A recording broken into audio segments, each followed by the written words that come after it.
बिस्मिल्लाहिर्रहमानिर्रहीम। अस्सलामुअलैकुम।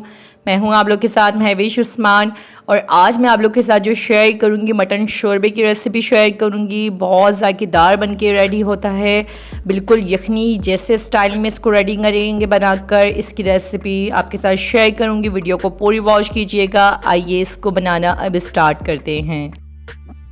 मटन शोरबा बनाने के लिए हमने सबसे पहले यहाँ पर एक देगची लिए और इसमें सबसे पहले जो हम ऐड करेंगे मटन ऐड कर देंगे। मटन अच्छी तरह से हमने वॉश कर लिया है, ये देख सकते हैं। और इसी के साथ इसमें हम ब्लैक पिसा हुआ पेपर यानी कि काली मिर्ची पिसी हुई 1 टीस्पून इसमें शामिल कर देंगे। और यहाँ पर हल्दी पाउडर हाफ़ टेबल स्पून इसमें ऐड करेंगे और हाफ़ टेबल स्पून पिसी हुई लाल मिर्च इसमें ऐड करेंगे। यहाँ पर देख सकते हैं मसालों में हमने ये ऐड कर दिए हैं इसमें। और नमक भी इसी के साथ इसमें ऐड करेंगे हाफ़ टेबल स्पून और लहसुन अदरक का पेस्ट ऐड करेंगे तकरीबन 1.5 टेबल स्पून।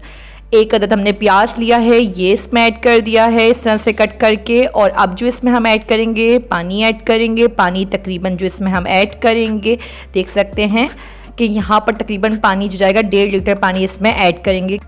गोश्त में पानी हम इसलिए ज़्यादा ऐड करेंगे क्योंकि इसलिए इसमें गोश्त भी अच्छी तरह से गल जाए और हाफ़ पानी भी इसमें रह जाए। इसका लुक मैं आपको चेक करवाऊंगी। अब ढक्कन ढक के तकरीबन हम इसको 2 से ढाई घंटे तक पकाते हैं जब तक इसका नेक्स्ट स्टेप हम कंप्लीट कर देते हैं। यहाँ पर मैंने एक बड़ा खाने का चमचा ऑयल का लिया है और इसमें काली गोल मिर्च 8 से 10 अदद मैंने ऐड कर दी हैं। और मैंने 2 अदद बड़ा प्याज लिया था, इसको ग्लैंड कर लिया है, ये मैंने इसमें ऐड कर दिया है। अब प्याज को इस ऑयल में पकने देंगे अच्छी तरह से, तकरीबन 2 से 3 मिनट तक इसकी भुनाई करेंगे कि अच्छी तरह से प्याज जो है अपना कलर भी छोड़ दे इसमें। और इसमें हल्दी भी हम ऐड करेंगे तकरीबन 1 टीस्पून। पहले ही हल्दी हम इसमें ऐड कर चुके हैं लेकिन थोड़ी सी हल्दी इसमें और मज़ीद ऐड करेंगे इस मसाले में। और इसमें थोड़ा सा नमक भी हम ऐड कर देंगे, तकरीबन मैंने 1 टीस्पून नमक ऐड किया है। और इसको अच्छी तरह से पकने देंगे, जब तक इसको पकने देंगे जब तक इसकी भुनाई अच्छी तरह से हो नहीं जाती है।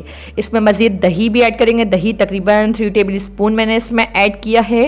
फ्लेवर के लिए बहुत अच्छा फ्लेवर आता है। यहाँ पे दही भी ऐड करने के बाद इसको मिक्स कर लेंगे और तकरीबन 5 से 7 मिनट तक इसको पकाएंगे कि दही भी इसमें अच्छी तरह से अपना फ्लेवर छोड़ दे और मसाला देखें अच्छी तरह से इसका पक जाए।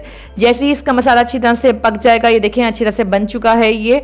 अब हम इस मसाले को जो हमने रेडी किया है उसमें ऐड करेंगे, गोश्त में ऐड करेंगे। यहाँ पे देखिए गोश्त तकरीबन अच्छी तरह से इसमें गल चुका है। इसका लुक आप लोग देख सकते हैं कि गोश्त हमारा इस तरह से गला हुआ होना चाहिए।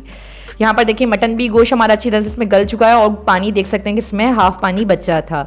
अब देखिए मैंने मसाला ये इसमें ऐड कर दिया है, जो मसाला मैंने रेडी करके रखा था प्याज का। और इसको तकरीबन 3 से 4 मिनट तक पकाएंगे, अच्छी तरह से पकाएंगे। देखिए मसाला पक चुका है अच्छी तरह से और मैंने चूल्हे की फ्लेम को ऑफ़ कर दिया है। यहाँ पर देखें कितना मज़ेदार सा मटन का शोरबा बनके रेडी हुआ है। इसका लुक आप लोग देख सकते हैं कि कितना ज़ायकेदार बनके रेडी हुआ है। थोड़ा सा इसमें पिसा हुआ गरम मसाला भी ऐड कर सकते हैं। मज़ेदार सा सालाना बन के बिल्कुल रेडी हो चुका है। इसका लुक आप लोग देख सकते हैं। अब थोड़ा बहुत इसमें हम हरा धनिया भी ऐड करेंगे और इसका फ्लेवर और अच्छा बढ़ जाएगा हरा धनिया ऐड करने से। इसको आप लोग गरम गरम नान के साथ सर्व कीजिए, बहुत ज़ायकेदार लगेगा खाने में ये। और ये देख सकते हैं कि कितनी ईज़िली रेसिपी थी ये। आप लोग इसको ज़रूर ट्राई कीजिए। उम्मीद है आप लोग को मेरी आज की रेसिपी ज़रूर पसंद आई होगी। अगर आप लोग मेरे चैनल पर न्यू हैं तो सब्सक्राइब करना नहीं भूलिएगा, आगे भी शेयर कीजिएगा मेरी वीडियो को। मिलते हैं आपसे न्यू वीडियो में न्यू रेसिपी के साथ। जब तक अपना ख्याल रखिएगा। अल्लाह हाफिज़।